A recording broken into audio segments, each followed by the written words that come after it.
as a young engineer, when you come straight out of school, you're not going to make money at least for the first 7 years of your life. First 7 years. Yes. And this is the thing.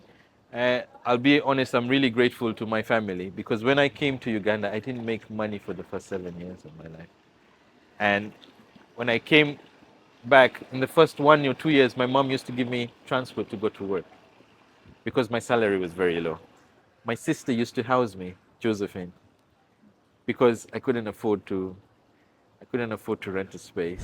Funny thing with engineers is that we never get credit for our work. True. Yeah, they will always, you'll see a building, but they'll know the architect. They'll never know who the engineer is. We never, it's part of our profession that we are always in the You're always background. in the background. Yeah. Yeah. It sounded all nice and they were like really good bed of roses until I got to the work. Because this is sounding so good. I'm like, wow. So when I got to work and I started working, they gave me a new laptop, new everything, and then they gave me this one project to start dealing with. And I was going through my juniors and they were looking at stuff they did, and I realized I'm like really behind technically. Oh, Yeah. okay. And they like the normal structure engineers would be, what they were doing was way different from what we do. So you were out of your depth. I was like, what have I put myself in? You know, one of the complaints, I don't want to say complaints, comments, yes, but complaints Yeah. that a lot of people have about the younger generations now is that they give up easily, number Yeah. one. Yeah. Sometimes they're not willing to do the hard work Yeah. and to be patient Yeah. because everything takes time. Yeah. If you want to be great or famous, you need to pick out that one thing you really like to do and try to be the best at it.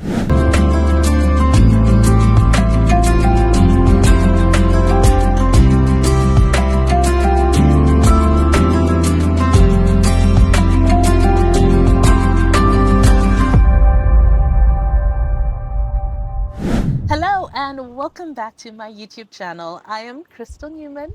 Thank you for joining me for these conversations on Crystal One-on-One. Now we happen to be in the center of town. That is the Sheraton Kampala Hotel, my favorite place to be, with so many exciting things. Now the poolside is always glorious for the family, and on Sundays after Sunday brunch the children are free to come and swim. Every Wednesday is steak and sizzler night, and throughout the month of June there is a special offer for staycations, so do come by. Now my guest today is a structural engineer. He's also a chartered engineer, which is something that is not easy to do. He'll tell us more about that. He's based in the UK, but he works here in Uganda as well. I have Mark Kitaka joining me on Crystal 101. Hello. Hi, Crystal. Hi, Mark. Hi. How you doing? I'm good. Uh-huh. Yeah. How's the camera on your face right now? Do you do a lot of interviews? No, I don't actually. I'm more of a maths person, basically. I sit Uh-huh. down and do calculations. Well, Yeah. thank you for joining me. I You're think I welcome. really Yeah. want to tap into your story. Yeah. Yeah. Yeah. So you are Ugandan. Yes, I'm actually mixed origin. So my dad is a Ugandan and my mom's an Indian. But you could call her Ugandan because she's probably lived here for close to 50 years of her life. Yeah. Your dad went to India Yes. in the 70s for university. Yes. And that's where he met your mom. Yes. So he went in the 70s to India to study accounting. Okay. And he met Those my were mom. really early days. I don't think there were many Africans going to India I think it's back probably then. one of the first, yes. So Okay. he met my mom in university and then they got married there. They got married there? Yeah. Uh-huh. And then I think he moved back maybe a few months before her because at that time it was Idi Amin was in power. Yes, yes. So he came back and then he prepared for, and somehow he managed to get her in. So she stayed in Uganda through the Idi Amin time. Through that time when Yes. a lot of Asians were being asked Yes, to leave. yes, she was here. Yes. Yeah, And when so- she was with her husband. Yes, clearly. and she'd been asked by the Indian embassy a couple of times to leave, but Okay. she remained all through that period. She stood by her man. Yeah. Yeah, so they're still together up to today, Yeah. yeah, going strong. Okay. Yeah. And how many siblings do you have? So we are 4 siblings. So I have an older sister called Josephine, Yes. and then there's me. Then I have a younger sister called Maria, and then there's a younger brother called Tom. Okay. Yeah. Did you all grow up here in Uganda? Yeah, we all grew up here. Okay. Yeah. So how is it with the culture? Because there's a lot of cultural differences.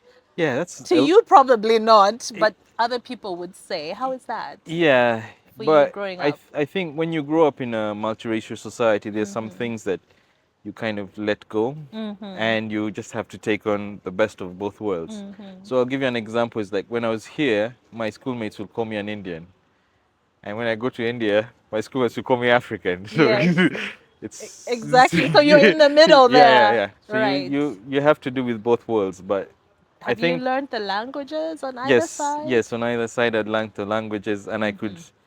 I could have conversations with both different, and Okay. I could fit in. Mm-hmm. So it would be like if a Ugandan went to India, it would be very hard for them to fit in, and Yes, I would yes. be able to fit in. Mm-hmm. Yeah. So Okay. So did you travel back? Like when you were growing up, did you have chances to go back yes, to yes, India? yes. We used to So go you got to know your every family year or there? 2 years. Yeah. Oh, So that's nice. we'd know the family, and we'd always look up to that, to Uh-huh. growing up. Yeah. Okay. All Yeah. right. So where was school for you here? School. Mm-hmm. I started my school at Kampala Kindergarten at that time. Mm-hmm. That was Mrs. Mulumba. She was quite famous at Yes, that yes. time. Then after Kampala Kindergarten, I went to Nakasero between primary one and Mm-hmm. primary three. Yes. And along the way, Joseph Almeida, who took a really long, he kind of was very subjective in my life. He kind of took me through a lot of parts of my life because he was very good friends with my parents. Mm. So around Was he? primary three, he kind of told my dad and mom, you know what, let Mark come to Buganda Road. Yeah, Yeah, Uganda Road Primary yeah. School. So then I moved to Buganda Road. He was a phenomenal Yeah, human being. My yeah. goodness. And after Buganda Road, I mean, I meet so many people there. And I think all the friends that I made there are up to today in You've my kept. life. Yeah. Oh, that's fantastic. And after Buganda Road, I finished PLE and then I went to Namilyango College. Okay. And Is that when the drama I started? did Namilyango College from senior one to senior four, but then in senior four I was really very, very, very, very stubborn. And as a teenager, obviously going through all that, so there was a period of my life where it was really What me was against my going on at parents. that Yeah, point? I mean, some it people will was. say it's just a teenager being a teenager, but Yeah, but what was going on with it was the you? late nights, partying, going out, having drinks, smoking. Mm-hmm. Just what teenagers would do. And Mm-hmm. my Getting in parents, trouble. yeah, my parents were a little bit strict at that time, Mm. so there was that period. So I finished in Amiliango, and then I was sent to Mwiri, I think, Okay. and I only lasted one term, and then I was expelled. And then We had to change location, I'm sure you've noticed, but I'm still here with Mark Chitaka, who is a structural engineer and a chartered engineer as well. Chartered structural engineer, yes, right? yeah, So we were talking about school and your uncle who took you under his wing. yeah, That was at Chambogo, yeah, Chambogo College, yeah, right? yeah. Uh-huh. So he was trying to make me a better person Mm. and try to get rid of the stubbornness. So he, as the time went by, he would sit me down, give me advice on what I wanted to do and what I should be doing, ask me what I wanted to do in my life. And I always told him I wanted to be a civil engineer. Mm-hmm. And then he asked me why I wanted to be a civil engineer. And I had a good friend of my dad who was one, and he's quite famous around. He's called Engineer Walusimbi. He was one time the Katikiro of Buganda. Yes. So he Mm. was a good friend of my dad, still is, and I would look up to him and I said, you know what? I really want to be a So you're civil like, engineer. that's what I want to Yeah, do. that's what I want to do. So when my dad heard that, he was like, him and my mom said, okay, fine, they would probably try to help me achieve that.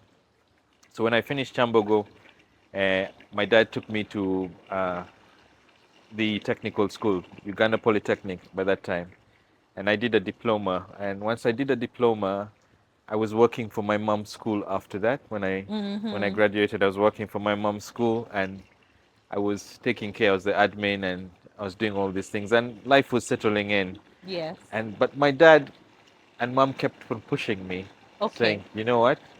you can't be doing this. You need to follow what you want to do, right? So were you getting comfortable with the idea of Yes, because working at the yes, school? I was getting paid on a weekly basis. You had a I car? had a car. I would hang around with my friends. Would go around town, enjoy ourselves, party. The expenses. I had the expenditure to. I could spend money, and my dad and mom were a little bit uncomfortable with that because they didn't want to see me going through that. Mm. So my dad pushed for me to continue my education. So one day he calls me up and he says, this university, please apply for it." And when I looked at the university, it was the same university I'd gone to in India, So and he where I was met my sending you mom. home. Yeah. And so I applied, and within 2 weeks, I got a place. Hmm.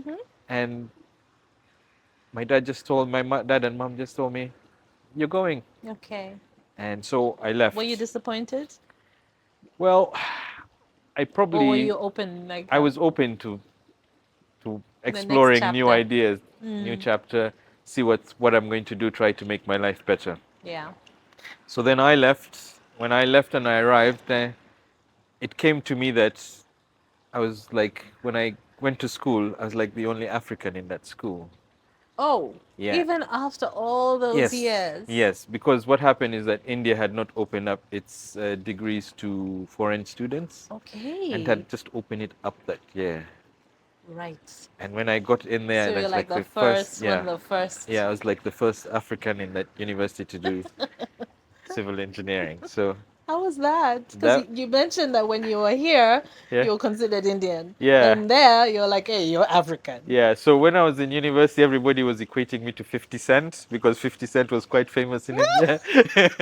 Of At of that all time, the. yeah. So everybody was thought maybe I knew 50 Cent or something. So I can't even I mean, the believe that. narrative at the time is what you'd see on television. Yes. Yeah. So I went through 50 school. Cent is American. I'm like, where's the connection? But Yeah. okay, I guess. Yeah. Mm. So I mean, it was going through all that and trying to have chats with my schoolmates, tell them about Africa, Mm. things that happen, and a lot of them were very interested in that. Yeah. Some of them actually have visited me a couple of times and have fallen in love with Uganda. Really? Yes. Okay. Yeah.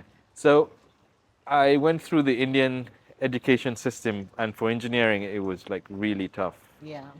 And what it teaches you is that they teach you that in life you really need to work hard for that as a professional. Yeah. So you'd really put in really long hours.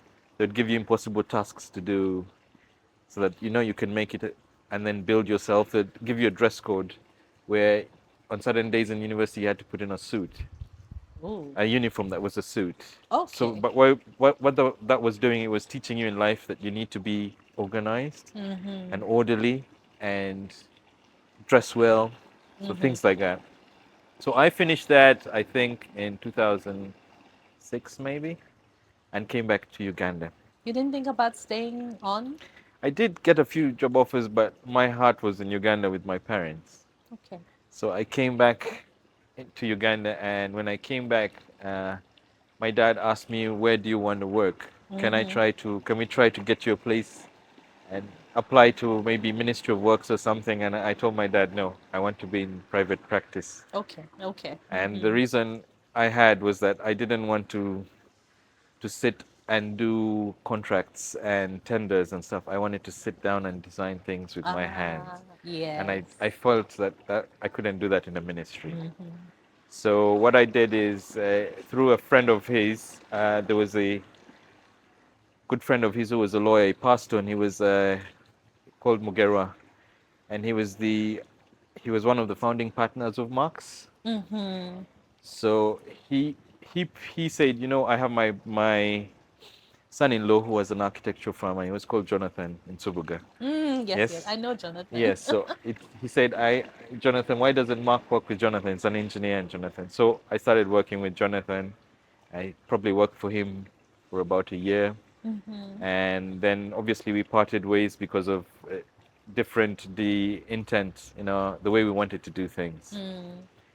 So when we parted ways, I did a stint for Hima Cement Okay. and as a subcontractor. So I worked in HIMA it's a health center. I don't know if they've ever used it, so I did supervise all that work for the health Okay. center. Mm-hmm.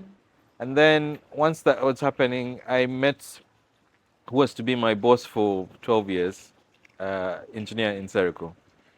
And he told me, why don't you come and work with Kaburo Kelo, which was Okay. one of the best structure firms in the country at that time. Mm-hmm. And he kind of kept on asking me for a year. I put him on hold for a year. And he would call me every month and say, Why?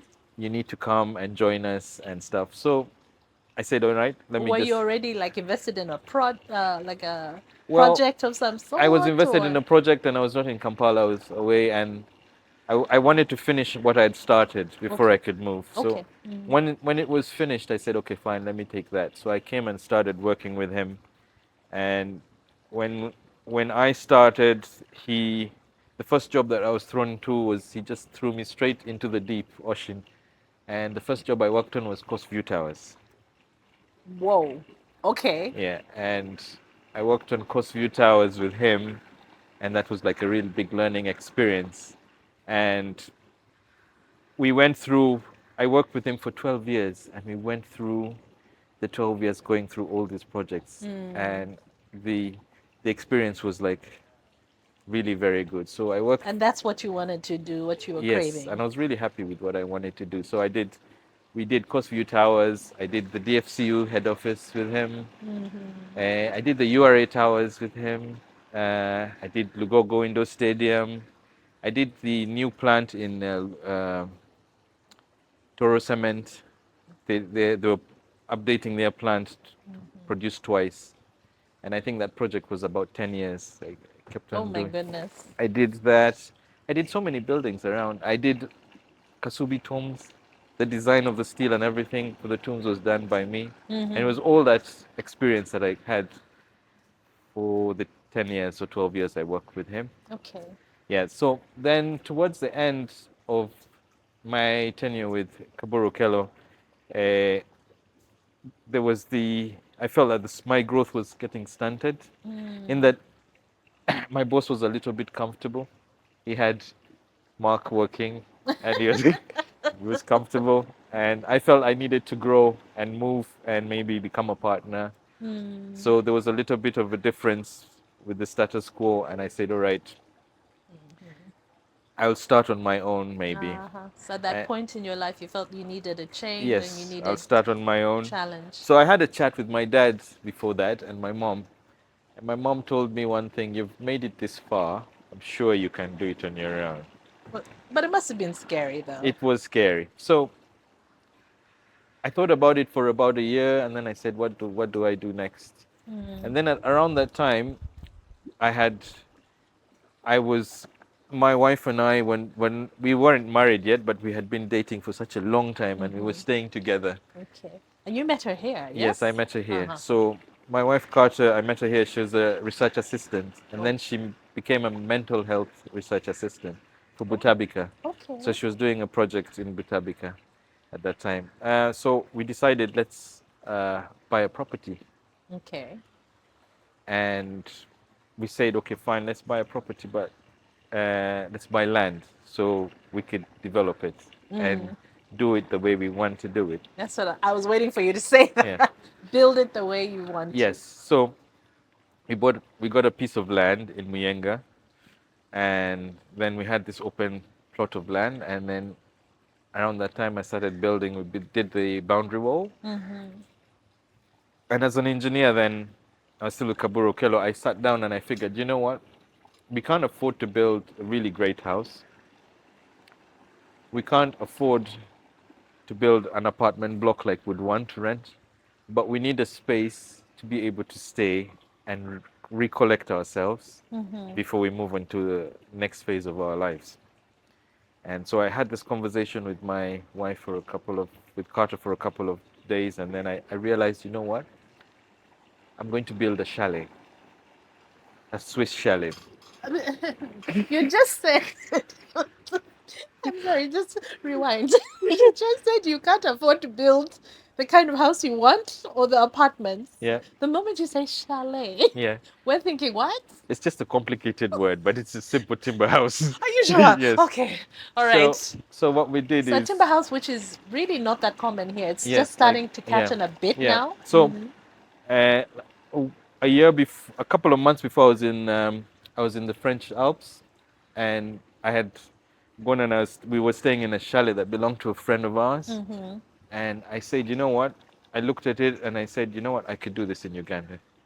It's because I know for the longest time one of the challenges was having the right materials, Yes. having wood that is properly treated the Yes. way it's done abroad, Yes. Yes. and because I know there are a few firms doing it now. Yes. Yes, but Yes. So what happened is, because being an engineer, I just went through that whole process. so you did I went through the the whole process. treatment and the Yes. preparation I of w- the materials yourself. yes, I went through the whole process, and then going through that whole process of doing the design and coming out with the elements, I realized that there's a whole industry that is totally dead in Uganda. Yeah, yeah. Totally dead, and we have like the cheapest timber, but we never use it as a construction material. We only use it for roofs, and we don't use it for anything else. And we use it for the roof furnitures, doors, and stuff. So what I did is that we designed a house that was totally made out of timber and looked exactly like a Swiss chalet. And on the inside, you had plasterboard, and you'd think it's like a normal house, Yeah, basically. yes, yes, Yeah. yes. And we did that, and And it was a yeah, and lot it was, cheaper yeah, than a lot more affordable. yeah. So what happened is we ran the design and started doing the construction inside. I had carpenters, and I was teaching them what to do, how to make it, and how to put the panels together, and everything was hands-on. Okay. To do the roof, the plasterboard, they did everything, and we started. I think I started in March, and by August the house was ready. Because that's Six one of the months. beauty, Yeah, the beauty of these houses. yeah, It doesn't take yeah. years. 6 months it was done, Uh-huh. and we were ready to move in. And when I did the mathematics, the cost of the house was my 3 years' rent where I was staying before. So within 3 years, I was going to break even. Wow. So we moved. Why do you think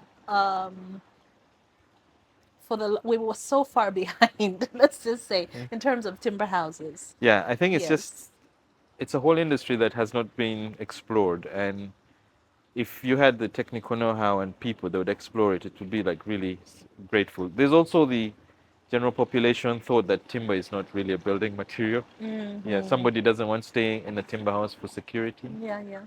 So there's also that to deal with. But I mean, in Europe it's used as a very good. In America it's used. You have Yeah. timber houses. Yeah. Most of the houses are Yeah. timber, actually. And their timber is more expensive than ours. Yeah, but we never use it. Oh, wow. So you said in 6 months 6 months it the was house done. was up. Yeah, key done. We Well, moved how in. did people take it? Because you know when Well, you do something different, I'm sure they were like, "Wow, but wow, but well, it's a little bit funny. Most people, when they would come over, would really like it, the deck and everything on the outside. And a lot of the non-Ugandans would always want to stay there. They would say, "Can I rent the space? Can I do this?" But the Ugandans always would come, and it's like a new thing. yeah, they're Yeah, like, yeah, it's nice, yeah. It's nice, but but no, I don't think I can stay here. The other thing about that house is like, because the floor breathes, right? You have dew sometimes in the morning going through. It's really cold when you're sleeping in the early hours okay. of the morning. But that's fine, really. Yeah, because it's raised. The house is raised off the ground. Yeah, but it's fine. So when we moved in, it was like a big weight off my shoulders work-wise, Yeah. because then I realized that I don't have to pay rent. And that means that by not having that rent or income, I could maybe be a little bit more open to trying to work on my own, trying to find work. And yeah, so then that led me to say, okay, fine, you know what? Let me resign, which I did, and let me start on my own and see if I can grow. When was this? So this was in 2018. 2018. Yeah, so Okay. I started on my own, I think it was November 1st. I resigned on October 31st. On the 1st of November, I started work in the morning on my dining table. There wasn't even like a No, no room to it was go, breathe. go, go, go, go. So on my dining table, I opened up my computer, my laptop, made a list, had my own meeting with myself. This is what you're supposed to do. And I started off then. Yeah. Uh, in the first 2 days, 2 or 3 days, I got work Okay. already. Oh, People had called me up and given me work. I think my first client was an architect called Toshak Patel. okay. And Toshak's family has been here for a long time. So he called me up and he said he wanted to build a warehousing scheme somewhere in I think it was Kajansi, I think. Mm-hmm. So he called me and then he said, okay, I want to do this, and said, can you do it? And I said, yeah, I can do it. And that was my first client. Okay. And I think he paid me 3 million shillings for just the concept. Mm-hmm. And that was my goal. I just Okay. started move from there. So Tosha came in, I did that work. Then the next job was a guy called Roman Chimera. I just kept on picking up work like that, and I was And when these are also relationships that you had developed that had in the been past. developed Mm-hmm. before. I Total, the Total suppliers, the company, Mm. they came to me and they said, okay, they wanted to do a band wall in their industrial area. Mm. I designed that and we supervised it. So the work just kept on coming like that. And I was working all That's this. a I was blessing, working right? on my dining table. The whole time. Whole time I was working on my dining table. You hadn't hired anyone at that No, I was point. doing it all on my own because at that point, for the first 6 months, I couldn't afford to hire someone. Mm-hmm. It was all trying to figure out the business, trying to see how the work comes in, push and design, trying to get in new clients. It was just me. Everything was just me at that time. So you're like focused and driven. Driven and say, I can make this work. Okay. Then around that time, I think I'd gone for a holiday in the UK, London, and I'd sat down with my father-in-law, and he was telling me about the things that I should do and how I should, Mm. I should try to get the systems in place as early. You understand? Have feedback forms from the clients, stuff like that. Ah, That okay. would take my business higher. And so when I came back, I just started doing all these things, and the business just started growing, growing, growing, growing, and started picking up new jobs. And then I picked up one of the architectural firms along the way called Symbion. It's quite Mm-hmm. so Symbion approached me, and then started doing work with them. And then I Okay. realized, okay, I'm growing now. I can't do it on my own. Okay. So then when that happened, I employed a couple of people under me, and we kept going. Yeah. And the work started coming in. It was coming to 2020, Mm-hmm. Jan. We had picked up one of the big jobs with Symbion. We had started, and then You're heading to COVID now. I'm then waiting to hear. COVID hit. Yeah. Mm. COVID hit, and there was a shutdown. Everything went down. So everybody was in uncertainty. Obviously, we didn't know what we were going to do. Yeah. The whole world was uncertain. We were all sitting at home through that time, trying Mm-hmm. to figure things out. And I sat down with my team at that time, and I think at the time we were about 4 people.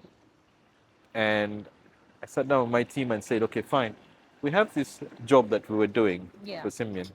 And that job was one of the jobs that was like really, when it was finished, it was on social media.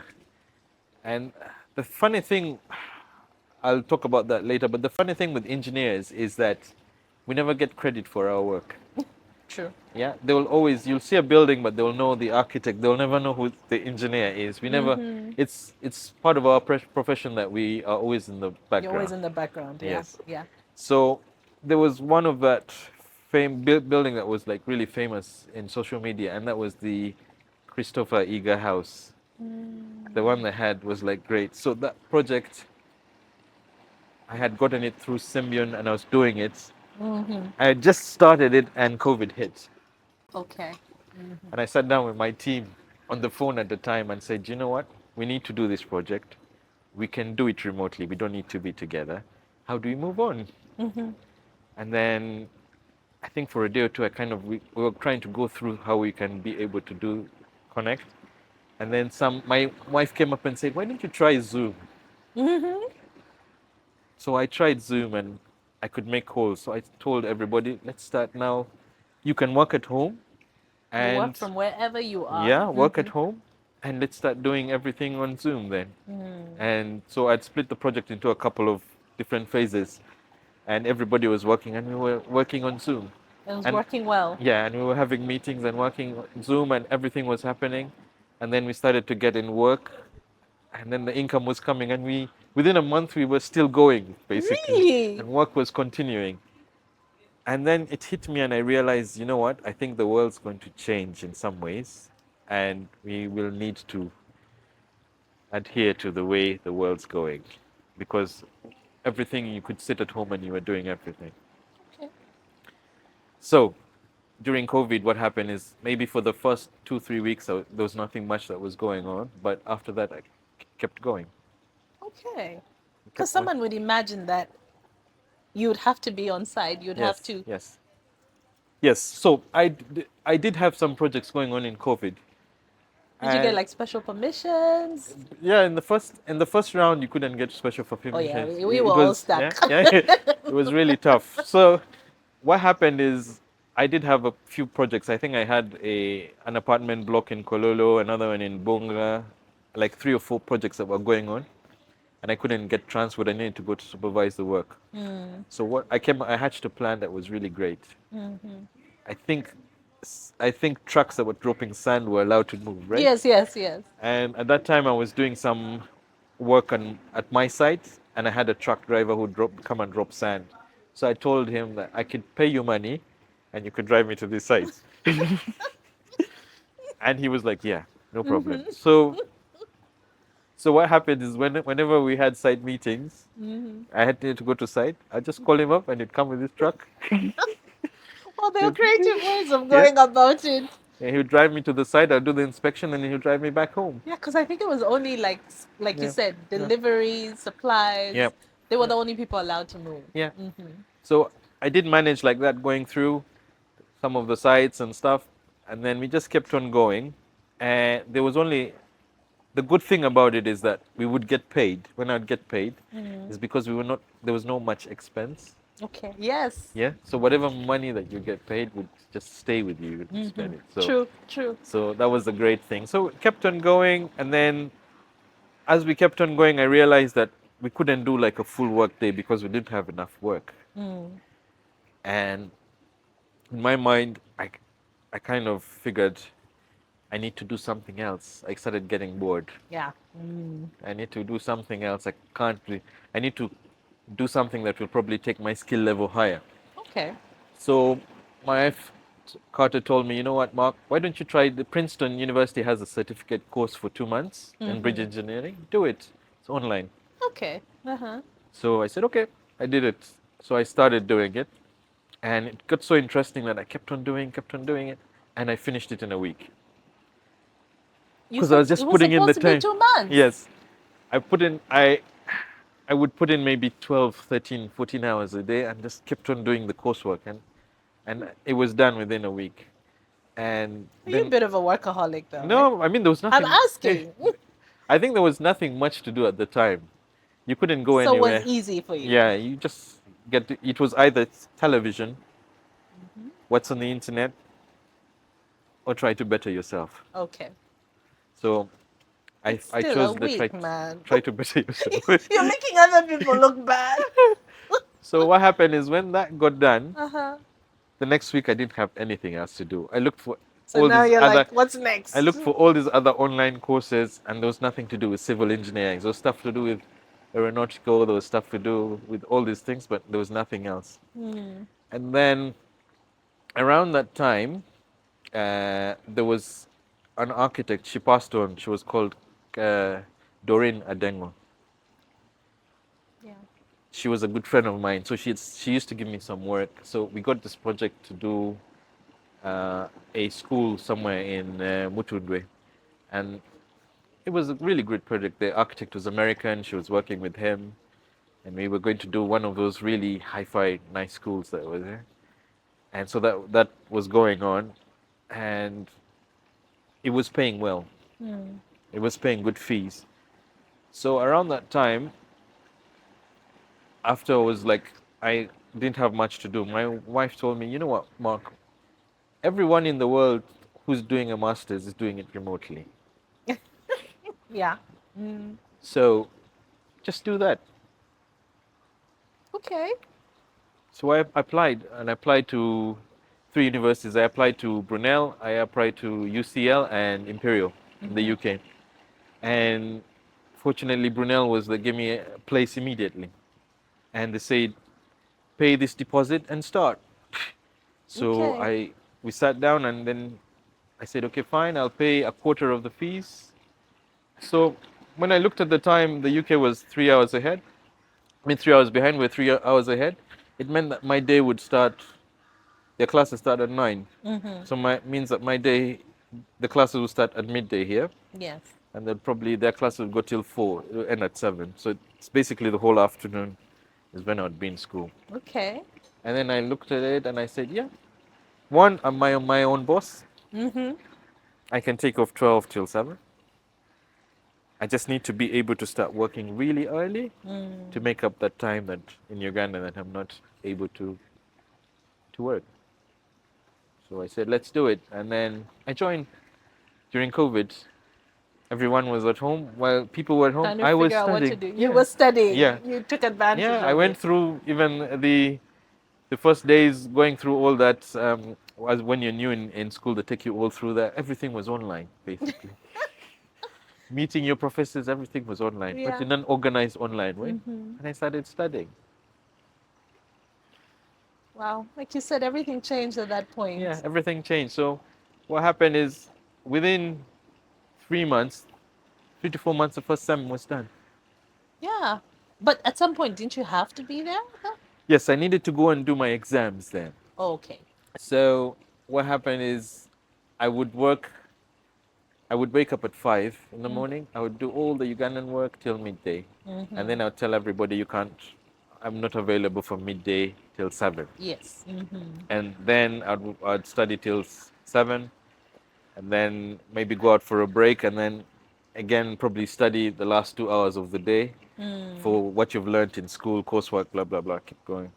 So then, towards the end, I submitted all my assignments. I was passing. I was probably heading the class at the top, and then the time came in December where I needed to do the exams. Okay. So now there were two ways to do it. You could do the exams remotely, or you could do it in the UK in person. Mm-hmm. And I figured, you know what? I think it's better for us to go to the UK because of few things. Internet, Yeah. you're A there. bit more Yeah, reliable. more reliable and stuff. So at that time, I think that was the end of the first phase of COVID. The UK government was allowing people to come in. Okay. And then open up the airport here Yeah, as well. they'd open up the airport, but then you needed to quarantine for a week, 10 Oh. days or something in a private Yes. accommodation, Airbnb or something. When you look back, don't you think it's so crazy It was that we really went through crazy. that? Really, because I flew in with Carter, I think, on the 10th or 15th of December. And we were lucky that we had a flat somewhere else in London, and we were Okay. staying in it. It was empty, so we stayed for 10, 15 days before I could meet my brother-in-law. So I was there and went through the exam process. I remember what happened. The exam was so interesting. What? So the exams that were given were, because they couldn't make them closed book, they had to be open book because you cheat anyways. Okay. Right? So they had open book exams, but the questions were were laid out in such a way that even if you had a book, They wouldn't help you. it wouldn't help you. Okay. Yeah. Ah. But what happened is they had a portal, and they say if the exam starting at 9, that portal would open exactly at 9. Ah, and and your then exam paper close it your at exam certain paper time. would be there. Yeah. And then you download your exam paper, Uh-huh. look at it, and then you start writing your exam paper. Mm-hmm. It's all written by hand. Yeah, you write your exam paper, Oh. and when you've done the time, they will tell you time's over. You have 5 minutes with it to scan it and put it on that portal. Oh wow. Okay, that's a nice way to Yeah. sort you. And then what happens is if you fail to put it in that portal, then you've definitely failed the exam. So they'll give you 5 to 10 minutes that it's there. Then if you had a problem, let's say with your internet or something, they they had a chat on that and you could type and say I have a problem and you needed to give them evidence of things.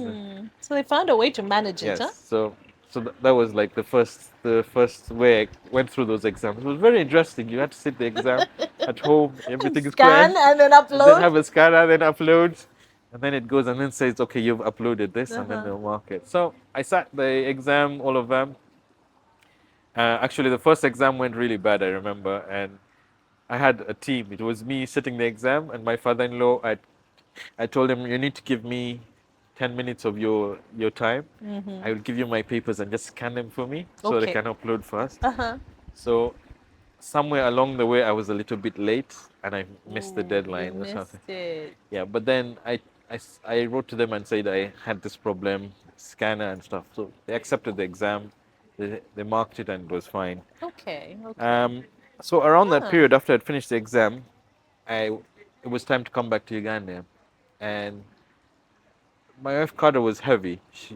We were expecting a child. Okay. And because of So the your first child yeah, first child. So because of the uncertainty, I told her, you know what, Card, it's best you stay. with her parents. Yeah, Okay. stay in the UK. You'd get better health care. Yeah, here in case anything happens. I'm gonna go back to Uganda, see what happens, and should be. I'll be back. Because you still had work going Yeah, on here. I still had work, and I'll be back. Huh. So she said, fine. It seemed the best option at the time. At the time. There's so much uncertainty. Huh. Yeah. Wasn't there another lockdown around about then? Yeah, there was. There was because I think when I came back in Feb, COVID hit the second time here, and there was like a major lockdown, Yeah. really bad one. So came back. I was alone. Just kept on going. The same process: work, school, work, school. Uh, Very interesting that during the second lockdown, got more work. Very busy. So your daughter was born in the UK while you were here. Yeah, but that was like my wife was cart was probably heavy, 2 months heavy when we went, so there was like whole 7 months to Okay, go. okay, okay, okay. Then had a lot of work. We were working out. I was doing all the exams and everything. I think I finished the course around May. Yeah, I think it's around May is when you finish the second sem and now you're ready. And it was very weird because you were in quarantine, right? Most of us. And one day, one of my employers came home, and he came for me to explain to him what to do, basically. And we had a meeting at home and stuff. And he told me along the way that my wife's sick in the hospital. She's got malaria. Yeah. I felt sorry for him, and we had a chat and stuff. And after a while, he left. And after 2, 3 days, I got COVID.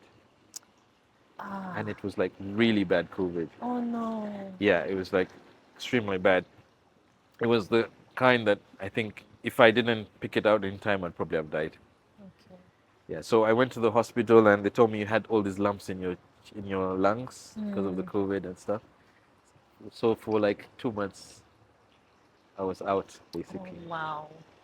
and I was in this point where Kat was in the UK. Yeah.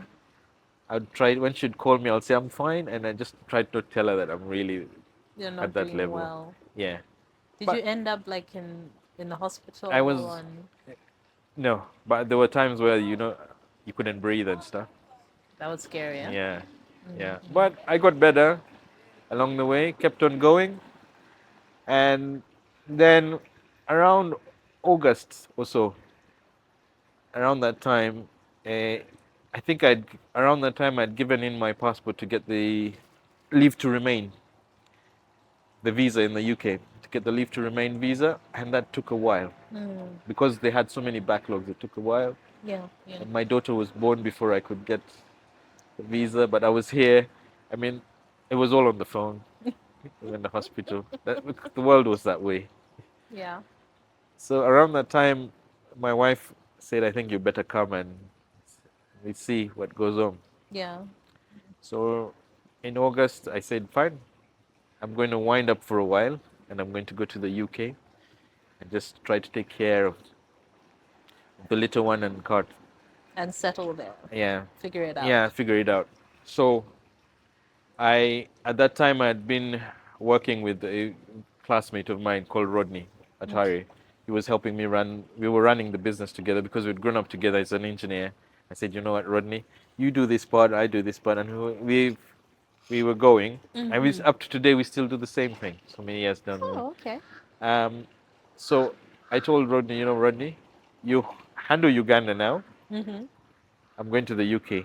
Ah, I'll do everything that's a remotely. solution. Yeah, Uh-huh. Uh-huh. I'll do everything remotely, and we see how we go from there." So Rodney was like, "What? I'll do it. No problem. I'll make sure everything's done here. You will do the technical side. You can do it remotely, and then we see how we go from there." So I flew into the UK. At that time, the second time in the UK, they were quarantining in hotels. Yeah? Do you remember? Yeah. You had to pay Here £3,000. too. Yeah? People would come in and they had to stay in Yeah. hotels or apartments. Yeah. Mm. So there we had to pay £3,000 for 10, 11 days. Mm-hmm. And I Mm. remember I flew in and they would put you in this bus, just the way it is. And they would drive you to the hotel. Mm. I think it was the Sheraton that drove me to. Uh, and the hotel had hoarding at the front. All the way around there was hoarding. And it was like a prison, basically. Yeah. And then you get in. It was a five-star hotel, but it was hoarding. There was not allowing anybody in. And then they took me to the 10th floor, and they would give you your room, and they would Mm-hmm. expect you to pay. Then they would give you a menu, and you'd tick every day and put the menu at a certain time under the door, Under the door. That and then must have they'll deliver been, the food. it was a very lonely time though, Yeah, huh? yeah. But But at least so you were closer to your yeah, I was family. close, and I kept on saying 10 more days. Mm. And being that I had a lot of work, what happened is I just put my laptop on the table and started working. And before you know it, 10 days were gone because I had all these projects and I was be submitting and Look I was at doing a you. dissertation, I was working. 10 days were gone. And then what was funny is that you had a chance to walk twice a day. Mm. They'll tell you can get out of your room twice a day, Okay. but you'd have an escort. Ah. So you'd come down from the hotel, and then they had this parking that they had turned into a walking alley, and then you do So you your go and get a bit of yeah, exit. you It do your really was steps. like a prison, Yeah, man. do your steps in. So I had actually the app. I'd just walk around like until it says okay, you've done 5Ks, then go back up. Oh my gosh. Yeah. So 10 days came. They let me go. I didn't have COVID. Mm-hmm. Came down, and it was the first time I saw my daughter because she came Yeah. with her mom. And then we moved. We went and we were staying at my in-laws for like a day or two, trying getting to grips with my first child. It was Yeah. a very good experience. And then my wife told me, "You know what? I've rented a space, a flat very nearby, but we will move in next week. But I think we can only cover ourselves for 6 months." Okay. Mm-hmm. And fortunately or unfortunately, my in-laws would stay in Kensington, which is like Okay. really and the flat was like really expensive. So Mm. I moved in with her, and we kept going. And I was doing my dissertation at the same time to Okay. finish my uni. So while I was doing my dissertation, I started getting emails and phone calls Okay. because my university had asked me for my phone number, and I'd given them my phone number, and I started getting phone calls from all these companies saying, we're here now, you're in the UK, we'd like to employ you. Oh. Okay. And it was like it's different experience, and I'm like, in Uganda it's the other way around. I'll be chasing. You're the one Yeah, knocking on yeah, doors yeah, and yeah, calling yeah, and yeah. And the guys were saying, we've seen some of your CV, and I think you could do a lot of good stuff for us. Okay. So it's very weird that when I was doing my dissertation and I had these deadlines to submit, I was attending job interviews because they'll call me to their office, they'd show me their stuff, they'll say, okay, you will sit here, and then they'll Mm. give me their offers and say, could you consider it? And I Wow. was, So the opportunities were yeah, presenting they were themselves. presenting themselves. So what happened is I looked at all the options and I picked one company. And that company, I think, was called OCSC. And I picked them because they were doing like really massive like skyscrapers in London. Mm. And I figured, you know what, it's a time I'd grow really fast. So when I went for that meeting with the director, he just asked me a few questions and he looked at my CV, asked me a few questions. Then he said, so, can you come to work on Tuesday? And I was like, I thought about it and I was like, I had to submit my dissertation on Monday. And I was like, in my mind, I was like, if I don't take this, maybe he's got somebody else to do the job. Mm-hmm. So I said, yeah, I can come on Tuesday morning. My goodness. And he's like, fine, come at 9:30 on Tuesday. And I was like, okay, I'll come then. And then that was it. So I submitted my dissertation on Monday, Mm-hmm. and then I had a small drink with my wife because my daughter was sleeping. She used to sleep early, so would sit in the kitchen. We didn't have much in terms of finances. We'd sit in the kitchen, we'd be whispering to ourselves so she didn't wake. We had a drink, and I told her, Yay, we finished. yeah, tomorrow I'm starting work. And she was like, you're mad. And I'm like, yeah, I'm starting work because, anyways, we needed the money. Yeah, because you said only Yeah, the 6 months to yeah, carry you then. yeah. So the next day I went and I started work. Mm-hmm. And I started at a senior level already. They employed me at a senior engineer level. Okay. And I was put directly under one of the directors immediately. So you're coming from the projects that you've done here. Yeah, Not to say that we don't have big projects, yeah, but you said they work like on massive yeah, skyscrapers. yeah, yeah. They were doing projects in the range of 200 million pounds, 300 million So pounds, would you really massive. say it was easy for you to make the switch? So it was, it, it sounded all nice and it was like really good bed of roses until I Mm. got to the work. Ah, because this is sounding so good. I'm like, wow. So when I got to work and I started working, they gave me a new laptop, new everything, and then they gave me this one project to start dealing with. And I was going through my juniors, and they were looking at stuff they did, and I realized I'm like really behind technically. Oh, Yeah, okay. and they like the normal structure engineers would be, what they were doing was way different from what we do. So you were out of your depth. I was like, what have I put myself in? Okay. And for the first week, I looked and I looked at what I'd done in Uganda and what I'm doing here, and it was like so different. And I'm like, how do I go forward? So there were Mm. two options I chose, and I sat down and I told myself, you could either quit and say, you know what, let me do something else. But Because you could see that yeah, you could not manage the yeah, work. yeah, it was like really tough. You can either quit, do something else. But Mm. remember, when you do something else, you've already got, you've studied for it, you've put your 5 years in it, you've worked 12 years in Uganda, plus another two on your own, all these years, and you're just going to let that go and start afresh. And then I sat to myself and I said, no, it's something I love to do, so Challenge accepted? challenge accepted. Okay. Challenge accepted. So in my mind, I kept on pushing and saying, I can do this. Let me figure out how to do it. So what I started doing is my work would start at 9:30.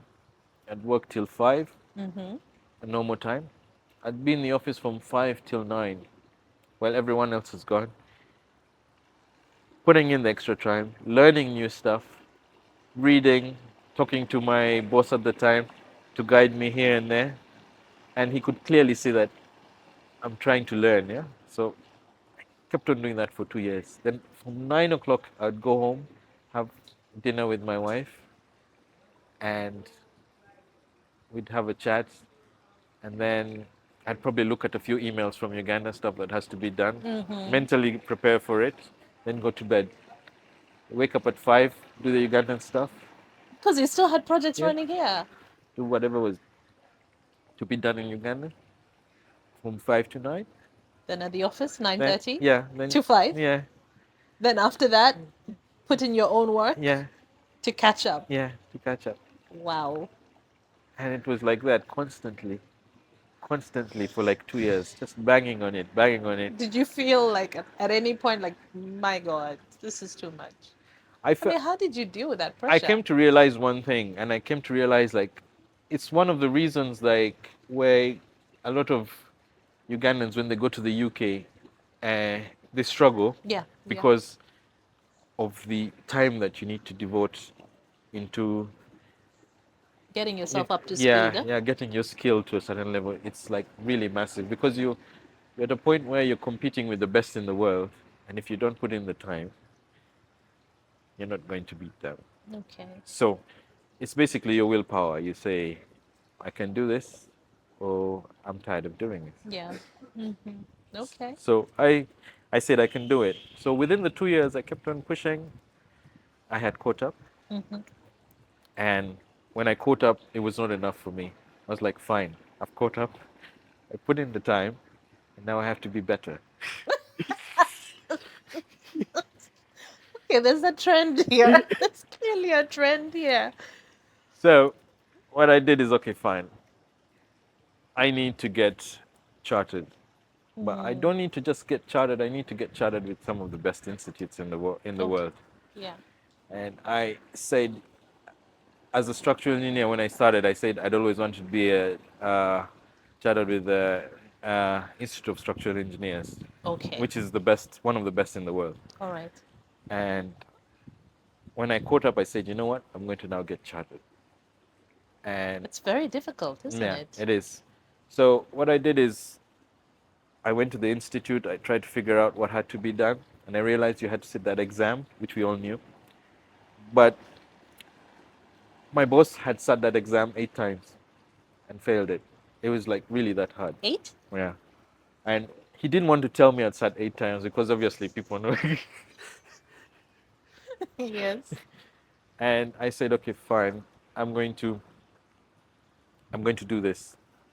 So I sat down with my wife, Carter, and I said, Cart, I'm going to try to get chartered. Okay. And her worry was like, you already have so much work, You have the Uganda work. and You have a you full-time don't have job. enough time to devote to us as a family. I said, you know what, Cart? I will, once this is done, I will devote everything there is to the family. And that was the deal.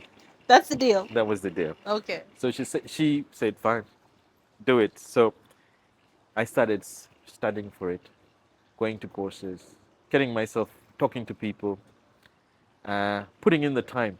I went. It was like going back to school. I had like a proper regimen, studying and everything to get myself to the level, and it took me a year. A year Yeah. to be ready for the exam. Yeah, it took me a whole year of studying and to get ready. You And said the exam was different. yeah, so that in- exam you it's an 8-hour exam. So you get in at 9 and you finish around 5. Okay. And you have a 30 minutes break in the exam, and they don't allow anyone to talk to each other. So it's basically, it does everything a structural engineer is supposed to do as in their career, but you do it all in 8 hours. Wow. So what they do is they'll have so many different questions, and they'll give you a question, let's say on a story building like this one, and they'll tell you, okay, could you come up with 2 different schemes for this building, and then you design it by hand and make the drawings by hand, and then you have to give them enough information for them to be able to price it, what the cost would be, and you should do that in 8 hours. And normally this is a process that would take an engineer about a month. Yeah. Yeah. So it was trying to understand how I could do it and how I can pass. And what kept on driving me is that they have so many other people who have passed it. They are not geniuses or anything. You can do it. Ah, so So like if other people can do it, I can do yeah. this. So But but again, isn't it one of those things where people, if your boss had tried 8 times, I imagine the average person tries again and again and again. yeah, Yeah. yeah. It was Did you one of know those many other things. Ugandans who've done this? Yeah, there is in Kampala or Uganda itself. There are, I think, there are three of them that I Okay. know. And there's one is an engineer called Chandarana, and then there's I think it's called Magembe or something. He works for CAA, Mm-hmm. Civil Aviation Authority. There is a in the UK there is one more person like me. It's called Alex Rotaro. Okay. So it's me and Alex Rotaro All that are right. there. So I think Alex is actually a president of one of the, he's the president of one of the Institution of Structural Engineers uh, councils. Huh? So I Ah. met him a couple of times, and it's just the two of us basically. So you said three other people? Like that you know of, Yes, Ugandans who have done this. yes. So I think the two that are here probably got their registration in the 80s or 90s. Mm-hmm. I think for the ones who are present, my generation is just me and Alex. Okay. Yeah, who have done it so far. So what happens is, on I figured out the best day to do this was Sunday because I'd be working. Okay. Mm-hmm. So on Sunday I'd wake up at 5 in the morning and I would sit those exam papers every Sunday. Spend 8 hours every Sunday. Okay. 8 hours every Sunday. So that means I would start, let's say, I at now know why 6. your wife was like, "Hello, what about us?" I'd start at 6 and then I'd end early afternoon because I'd do that as like practice. Hmm. And then be very tired. I'd probably nap for an hour, then I'd spend time with them. And that kept on like constantly. Hmm. So the day of the exam, obviously, I took the train into the central London and I did the exam from the iStruct E headquarters Okay. because I was like, if I was going to pass it, I'm going to pass it where it is at the headquarters. So I did it from the headquarters Uh-huh. and I walked into the exam and it started out. And because I'd done it so long, I by lunchtime I knew I should have done a certain amount of things, and that was like my yardstick. That you know what, if you've accomplished this by lunchtime, Mm-hmm. by the end of the day you'll have finished the You can exam and finish it. you'd have Yeah, passed. yeah, yeah. And when the invigilator said it's 1 minute's time, it's lunchtime, I was doing the exam. I looked at myself and I said, I'm behind. Oh, oh. I'm behind on what I was supposed to do.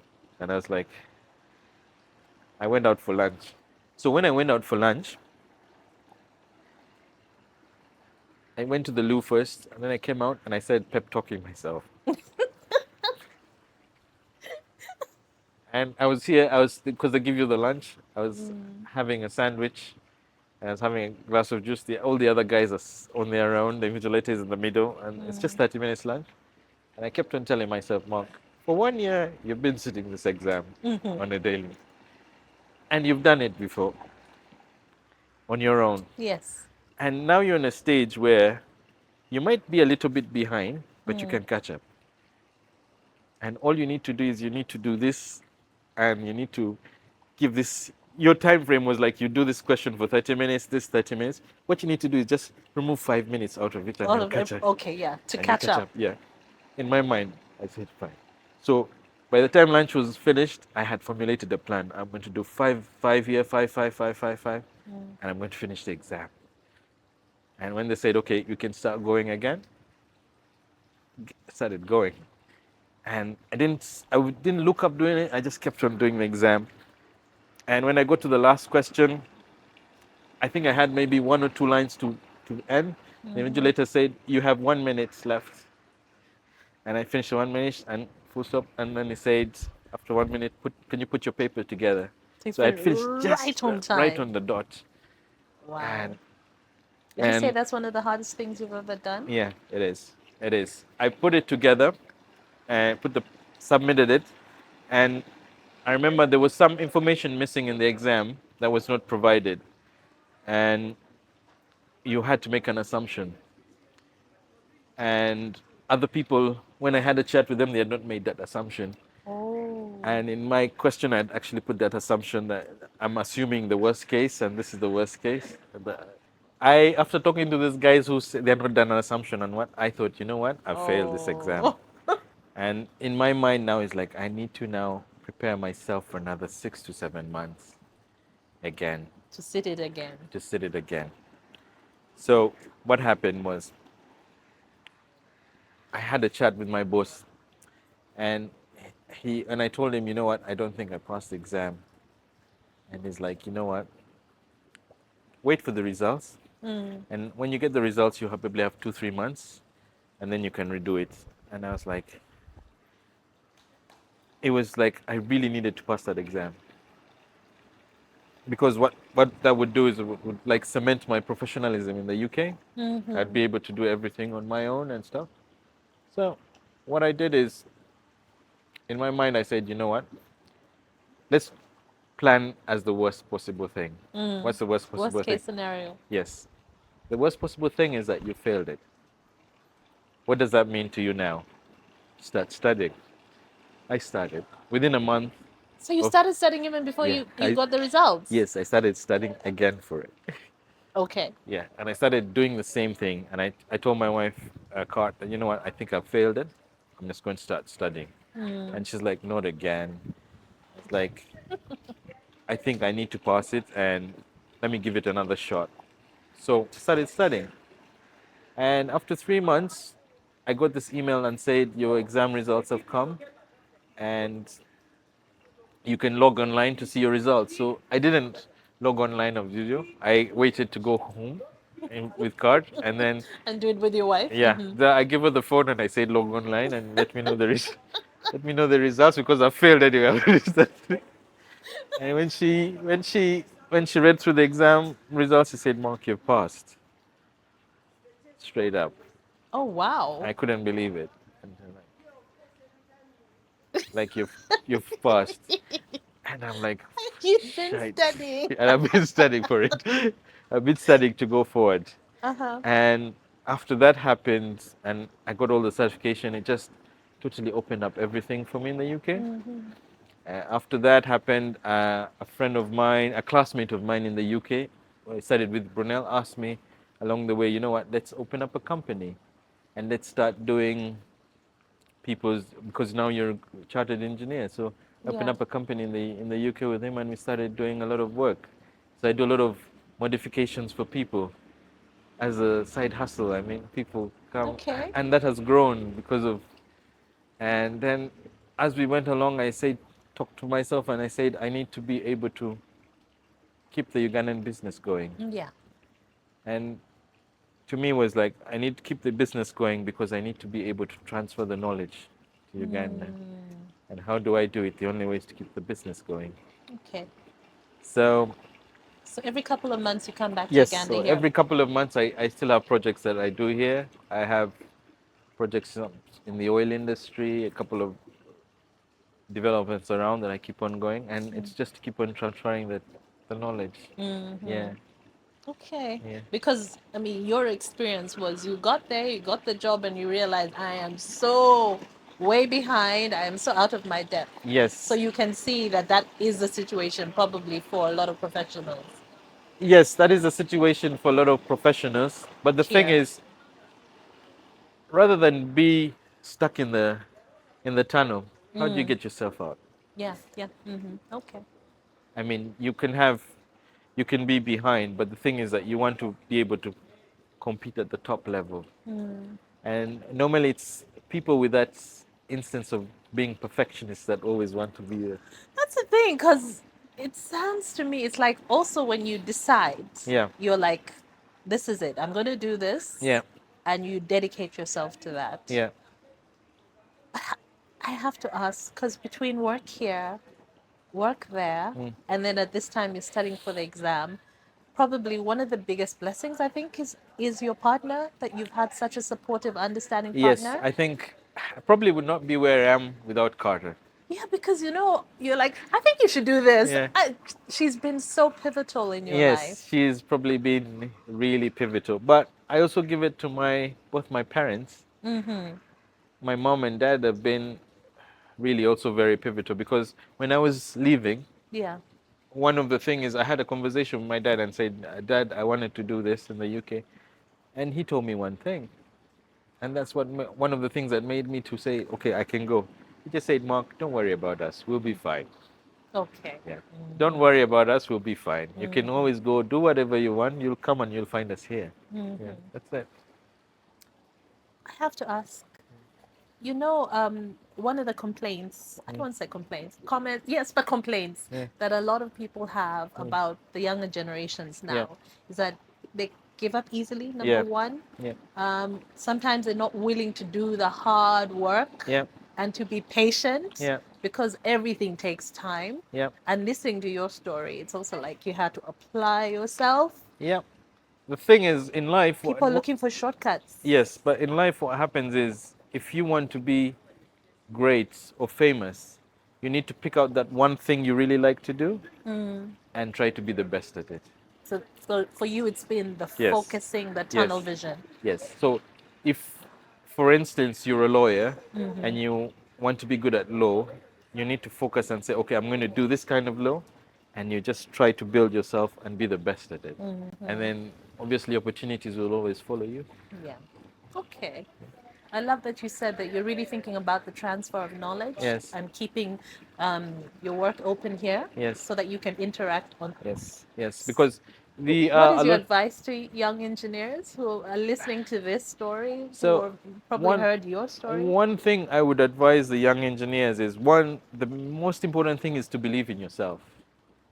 If you don't have that belief that you can do something, it's going to be really hard because the industry is a bullying industry. A bullying industry. Yes. So I'll explain.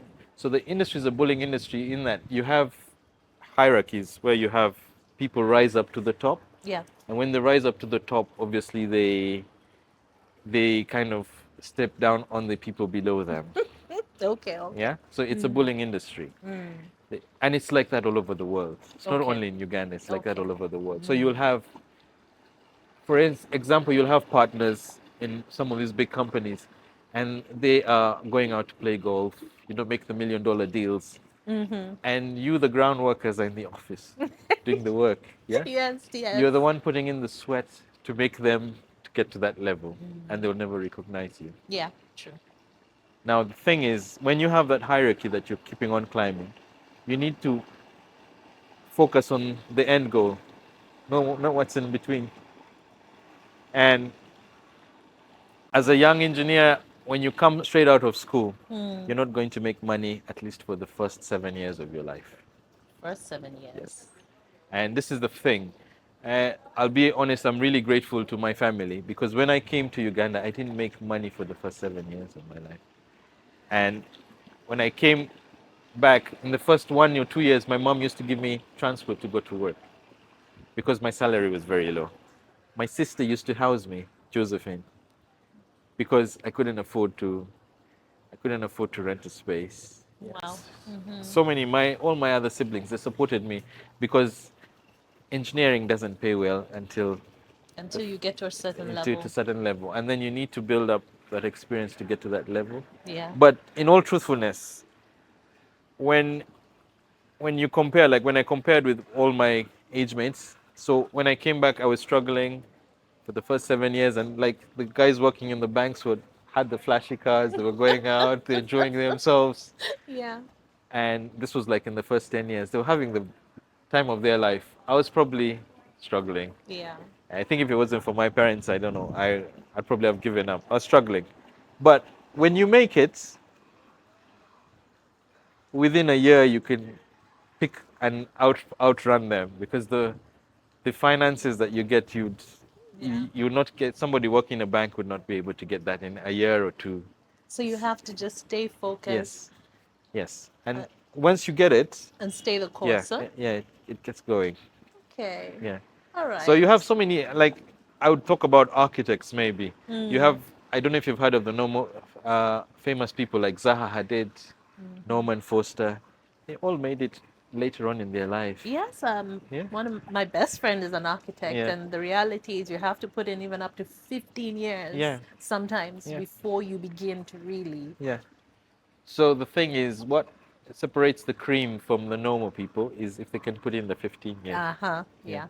yeah. But I have to say thank you for sharing because, like you said, Yeah. when it comes to big projects, you don't really hear about the engineers. No. Yet your work is. I went for this UK convention, and you had all these guys from Uganda had come in, and I was probably dressed like this. I was there for that, and I was like, and most of these big guys, they looked at me and they didn't take notice because I wasn't dressed Because according. they were to, all in yeah, suits. they were all in suits and everything, and when we were having, they were talking, and you had the commissioner of URA. I'm forgetting his name. He's called Ru. It's a commissioner's name. Right now, the Commissioner Yeah. General. Yeah. I know who you're talking Yeah. about. Yes, yes, yes. And he was talking, and he was sitting next to me, and I said hello to him, and he didn't realize that in his office, the building that he sat in was designed by me, and he's probably safe in that building because of me. Yeah. Yes, your work goes unnoticed. Huh? Yeah. Yeah, that's it. Well, thank you for sharing. Yeah. Thank you for making the time to sit down with me. Yeah. Yeah. You're welcome. And for inspiring, definitely inspiring someone Yeah. out there. Yeah, I hope the younger engineers can pick up on that and Mhm. and believe they can also do it. Final question. Do you now have more time for the family? Yes. Yes. In Because fact, you made a promise. yes. In fact, today is probably the first holiday I'm taking in the last 3 months. Okay. So I've started kind of easing out as we go along, and I have more family time for the family. Spend more time with my daughter. Yeah. My wife, I let her do lots of now stuff that she couldn't do then, and we'll see how we go. Yeah? Because it's also a lot of sacrifice for both of you Yes, it is. to Yeah. get to where you are now. You've really had to, yes. Yeah, in focus. So I've been talking to my wife that now I think it's your time now to do your career, and I'll be the stay-at-home dad. Because you seem to have mastered how to work at home. Yeah. So let's see how that goes. Maybe she can progress her career. Yeah. Okay. Yeah. Well, thank you so much for joining Thanks, me. Crystal. Yeah. Pleasure having this conversation. Right. And looking forward to, seeing you soar even more. Thanks.